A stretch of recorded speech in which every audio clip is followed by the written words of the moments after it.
Atenção! Começa agora uma teleaula de Geografia do Ensino Fundamental. Você vai assistir a teleaula de número 48. Bons estudos!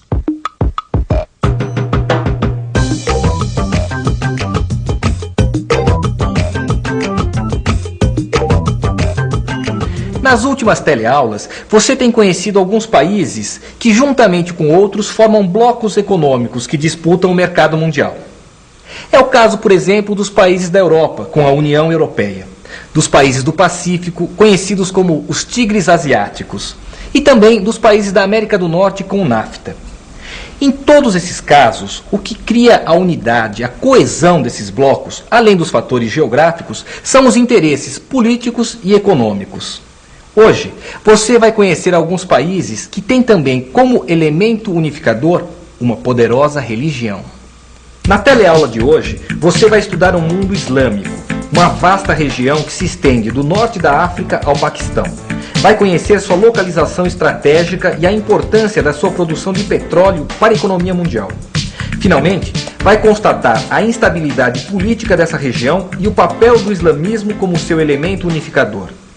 Eu mesmo tenho me interessado em aprender um pouco mais sobre o Islã, me inteirar a respeito dessa religião que provoca sentimentos tão inflamados. Você também está? Ótimo! Então vamos pesquisar juntos. A nossa teleaula de hoje está apenas começando.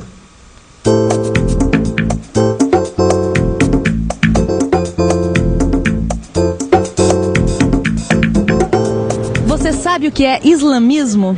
Islamismo é uma religião. Islamismo deve ser uma religião, né? Olha, eu acho que é uma seita que eu ouço falar. Eles não creem assim em Deus, eu acho. Acho que seria um outro tipo de Deus. É uma seita religiosa, né? Lá dos árabes, né? Eu sei que faz parte de uma religião. Para um país com a grande maioria cristã, como é o caso do Brasil, o islamismo é uma religião que pode até causar uma certa estranheza. Mas, na verdade, o islamismo e o cristianismo têm um passado em comum. Ambos nasceram no Oriente Médio e têm origem no mesmo tronco, o Velho Testamento. Aliás, deste tronco também nasceu o judaísmo, que junto com o islamismo e o cristianismo são as três religiões monoteístas que se expandiram além das suas regiões de origem e transformaram profundamente o resto do mundo. Religiões monoteístas, o que será isso, hein? Olha, Pedrão, do que eu sei, as religiões monoteístas são aquelas que têm como base a crença na existência de um só Deus, ao contrário das politeístas, que acreditam na existência de vários deuses, entendeu? Oh, você tá por dentro do assunto. É, que minha família é muito religiosa. Ah, é? É. Ah, então me fala mais sobre o islamismo. Ih, agora você me pegou, hein, rapaz? Mas uma coisa que eu sei é que o islamismo também é uma religião monoteísta, assim como a cristã. Agora sabe que eu queria ficar um pouco mais por dentro desse assunto, né? E você, não? O Islã é uma palavra árabe que significa submissão, aqui entendida no sentido de submissão a Deus. O islamismo teve sua origem no século VII da nossa era, e seu profeta foi Maomé, que, segundo consta, recebeu a revelação divina e a transmitiu ao mundo num livro chamado Alcorão. Este livro possui para o muçulmano o mesmo sentido sagrado que a Bíblia tem para o cristão. O mundo islâmico compreende o norte da África, o Magrebe, o Vale do Nilo, o Oriente Próximo, o Oriente Médio e as penínsulas da Turquia e da Arábia. Esta grande área está situada no que é conhecida como a Diagonal Árida, uma região seca que se estende do Saara até a Ásia Central. Nesta região, a circulação das massas de ar e a posição das cadeias montanhosas junto ao litoral fazem com que as chuvas sejam reduzidas e o clima árido seja preponderante, pois as cadeias montanhosas barram a passagem da umidade. Portanto, é a existência da água que vai determinar a distribuição da população que procura se concentrar nas encostas das montanhas e nos vales dos rios, enquanto os planaltos interiores mais secos são vazios demográficos. Shiraz, Irã. Oi, Ivete, tudo certinho? A nossa viagem pelo Oriente está muito bonita. Você vai ver as fotografias.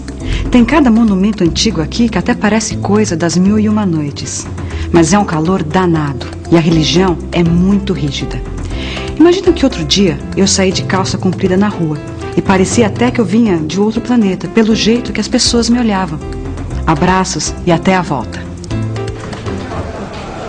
Ana, Como é mesmo o nome desse véu que as mulheres muçulmanas usam na cabeça? Chador. Ah, é mesmo. Eu vi muitas dessas mulheres na França. Ou elas eram turistas ou eram imigrantes, não é mesmo? Olha só, eu tenho aqui uma matéria que diz que a Europa abriga em 1995 mais de 10 milhões de imigrantes árabes e seus descendentes. E você sabia que a religião islâmica está crescendo no mundo inteiro? Por isso que eu acho que essa matéria deve focar a importância do fundamentalismo religioso e qual é a situação econômica deles no mundo atual. E aqui está dizendo, Rosa, que toda essa região sempre foi alvo dos interesses econômicos das nações europeias. No século passado, eles forneciam matérias-primas para países como a Alemanha, Inglaterra, França. Daí, quando terminou a Primeira Guerra Mundial, já nesse século, com o desmembramento do Império Otomano, surgiram vários países independentes, como a Turquia, que iniciou uma política de modernização. Alguns foram colocados sob a tutela britânica, como o Irã e o Iraque. Outros sob a tutela francesa, como a Síria e o Líbano. Essas fronteiras, traçadas segundo os interesses das potências europeias, irão ser as causas de futuros conflitos regionais. E depois da Segunda Guerra Mundial, essa parte do mundo se transforma em peça importante na estratégia do poder mundial e na tensão causada pela Guerra Fria. O Estado de Israel, criado em 1948, é o aliado dos Estados Unidos numa região onde o Iraque, a Argélia e o Egito estão sob a influência da União Soviética. Depois da Guerra Fria, essa competição ideológica dá lugar à defesa dos interesses econômicos das grandes potências. Quer dizer, é uma região que está sempre sendo cobiçada pelas potências. Também não podia ser diferente com todo aquele petróleo, com aqueles 400 milhões de consumidores. Sabe lá o que é isso? Os problemas são os conflitos, não para de ter guerra lá. Olha só, eu tenho aqui um dado que deixa bem claro isso que você falou. O mundo islâmico é o maior mercado de consumo de armamentos. Não é de se estranhar que nos últimos 50 anos foram sucessivos conflitos. As guerras entre o Estado de Israel e os Estados Árabes, a Guerra Civil Libanesa a partir de 1975, a Guerra Irã-Iraque entre 1980 e 1988, a Guerra Civil do Afeganistão a partir de 1979, a Guerra do Golfo em 1991, as invasões do Afeganistão, primeiro pelos soviéticos em 1979 e depois pelos norte-americanos em 2001. E mais recentemente, a ocupação do Iraque pelas forças militares dos Estados Unidos e seus aliados europeus em 2003. No mundo islâmico, assiste-se à expansão do movimento religioso denominado fundamentalista, que procura desestabilizar os governos existentes e substituí-los por regimes de orientação religiosa que seguiriam rigorosamente os princípios do Corão. Os grupos mais radicais se opõem, inclusive, ao reconhecimento da existência do Estado de Israel. Organizações de extremistas islâmicos em forma de rede, como a Al-Qaeda, que em árabe significa a base, são capazes de executar atentados terroristas em qualquer parte do mundo, como os ataques às Torres Gêmeas em Nova York. Você sabe, Maurício, que eu não entendi ainda o que é esse negócio de fundamentalismo? Olha, as religiões fundamentalistas são aquelas que seguem os seus livros sagrados rigorosamente ao pé da letra. No caso dos muçulmanos, por exemplo, é o Alcorão, ou Corão, né, como eles chamam. O muçulmano tem uma série de obrigações que eles não podem deixar de fazer de jeito nenhum, como, por exemplo, rezar 5 vezes por dia, de madrugada, ao meio-dia, no meio da tarde, ao pôr do sol e à noite. Onde quer que eles estejam, pode ser até em outro país ou na casa de uma outra pessoa, eles têm que rezar na hora determinada. E são muito rigorosos na observação dessas regras. E eles vivem do que por lá? Claro, tirando o petróleo. Bom, a industrialização ainda é insignificante, com exceção da Turquia e da Argélia, né?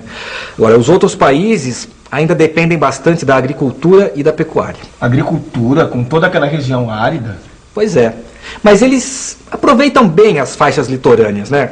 Que são mais úmidas, e também os vales dos rios. Eles plantam alguns cereais para consumo próprio, né? Como arroz, milho, trigo. E tem também os cultivos comerciais, né? Como algodão e frutas. Na verdade, eles estão até aumentando a produção com novas técnicas de irrigação, melhor qualidade de sementes, né? E projetos de distribuição de terras. Eles exportam a produção de frutas da região para a União Europeia. Mas, no geral, ainda importam alimentos. E a pecuária, hein, Marício? Eles criam o que por lá? Ovelhas e cabras. E é feita nas regiões secas, nos planaltos inferiores, né? É uma atividade antiquíssima que ainda usa os métodos tradicionais. Agora, a grande riqueza da região continua sendo o petróleo. Petróleo. Esta é uma palavra mágica dos tempos atuais. E sem ele, como fazer o mundo moderno andar? E sem dúvida, é a grande riqueza regional do mundo islâmico, o petróleo.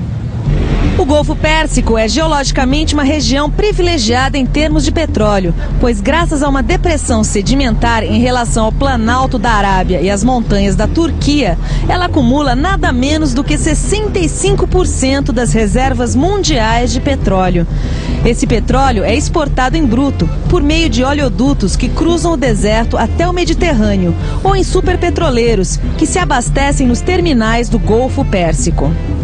Toda essa riqueza em forma de petróleo sempre foi explorada por grandes companhias petrolíferas dos países industrializados. Essas companhias pagavam direito a essa exploração com parte dos lucros, os chamados royalties.